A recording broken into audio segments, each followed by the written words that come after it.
Hey, what is up Marnels? It is BubblyNami here, and before we get into today's video, there is something I'd like to say. I'd like to let you all know that we have a merch store. Some of the items in there are only available for a limited amount of time, so if you're interested, go into the description and check it out. Each purchase helps us make more content.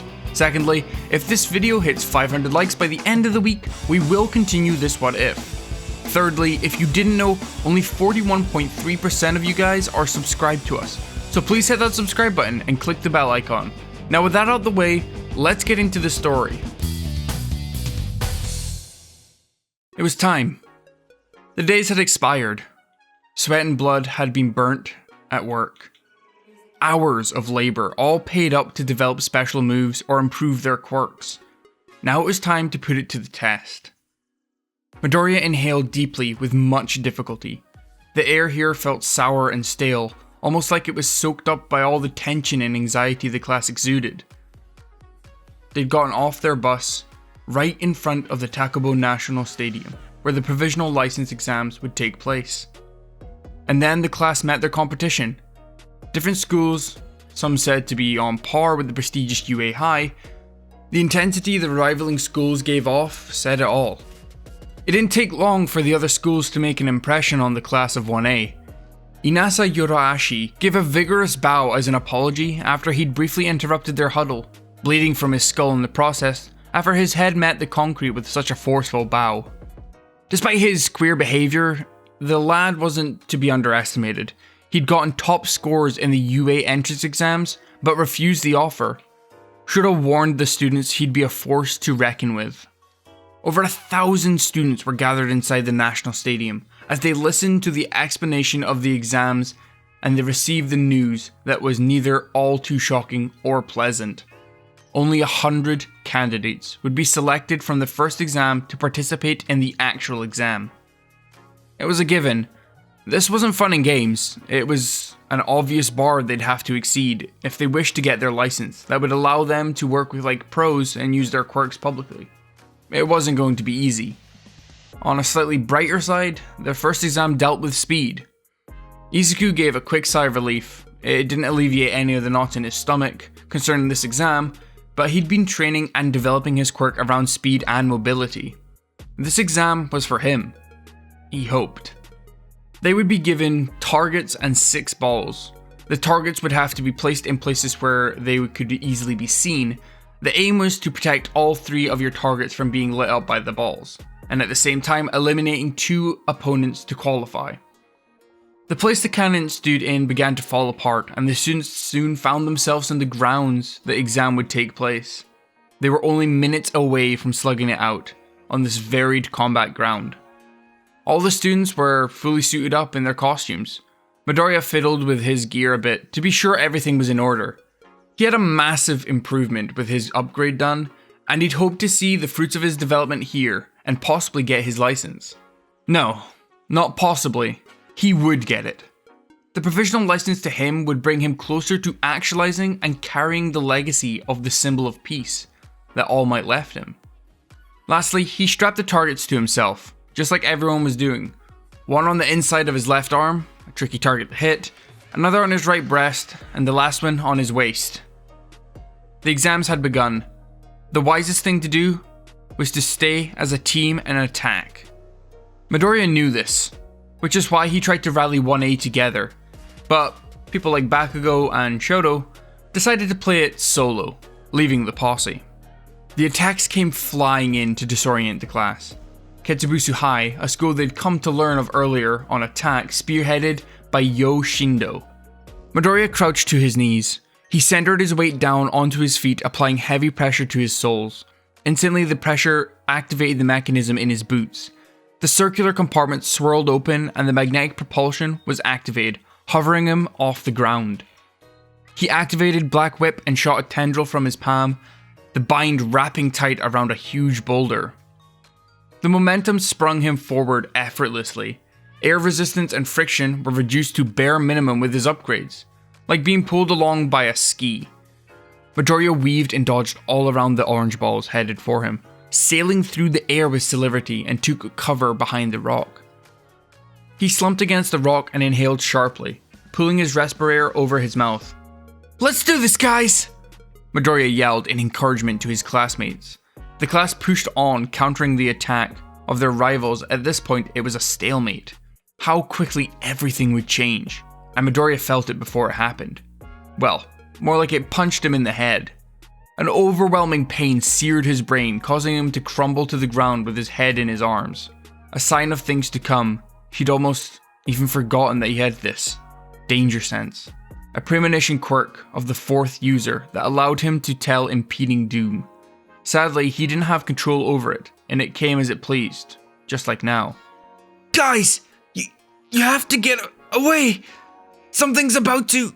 Midoriya managed to stutter, but it fell to deaf ears, or rather the preoccupied ears of his class, who probably didn't hear him or didn't understand what he meant, considering none of them knew he possessed this quirk. Then it happened. The earth began to tremble and rumble, making Midoriya's teeth chatter and his whole body bounce. With one burst, the earth beneath their feet ruptured and tore apart, sending him and the rest of his class hurling. Yeah! Midoriya groaned slowly, coming to. A voice boomed throughout the stadium, announcing that Inasa from Shiketsu has passed, crushing over 100 examees in the process. Midoriya pushed away the rubble he was trapped underneath, getting to his feet and dusting himself. He asserted the situation and realized the attack had split him and the rest of the class.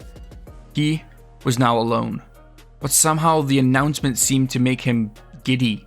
His blood bubbled in excitement. He slowly turned around to move in the other direction, but then he gripped his head in pain. His head throbbing sharply once again. But just as he did, a hand passed by where his left arm was with a bang in hand, aiming to hit his target. Staggering, Midoriya managed to sidestep, letting Kami, a girl from Shiketsu, pass by. That was close. His guard was down for a second and he almost got tagged.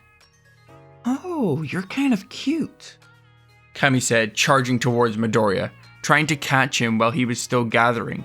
But Midoriya was alert. Starting a run on his own, he closed the distance and leaped. He used his toes to apply pressure to his boots and activate them. The propulsion shot him higher into the air. He turned to face a shocked Kami, who just turned to face him. Midoriya launched attack of his own, throwing an orange ball aiming to hit her target, but she weaved away from the ball's path. Just as he dropped to the ground crouched, Midoriya rose quickly, aiming to keep his attention on Kami. But she was gone in that split second. Where is... Midoriya started, confused. But he already knew. He suspected, even without danger sense. Turning sharply, he saw Kami behind him, aiming for his target yet again. Smartly, he pushed her hand away and aimed a ball of his own at her target, driving it at her. But her reflexes were sharp. Out of nowhere, she dropped down and did a back roll away from him. Oh, you're good too, but you won't be able to beat me, Kami chimed. Midoriya smiled. He raised his right arm up, using his left arm to brace. He flowed Black Whip into the aperture of the gauntlet on his hand. The space filled. The device instantly reacted, shooting the tendril. Black Lightning! Kami couldn't even react. The tendril blazed past her left side in an instant. She blinked, trying to regain her composure. Oh, that was quick. But you're a bad aim, she said. I wasn't aiming for you, Midoriya said with a smile on his face. Kami turned her head quickly to see what he meant, but it was already set. Midoriya pulled back his arm sharply, and the whip retracted, coming back. The same way it came back, but this time with the ball he'd thrown earlier. Skillfully, he sharply pulled the ball. Controlling Black Whip, he hit the target on her left shoulder, lighting it up. Yes! That's one down! Midoriya said confidently. The girl paused for a while and began to chuckle oddly. The moment he blinked, she was gone. He felt a sharp push on his back, driving him to the ground with his arm pinned painfully to his back. He wondered whether her quirk had to do something with teleportation, as Kami now had him restrained at her mercy. I wonder what you have planned, she whispered in his ear. Before she could deal any real damage, he nudged her in the midsection with the tip of his elbow and pushed her off, getting to his feet. Streaks of orange began to whiz past them. The Ketsubutsu students had arrived to attack. Midoriya dodged the attacks, and just like that, Kami was gone. But now, Ochako had appeared and was about to be the center of their attacks.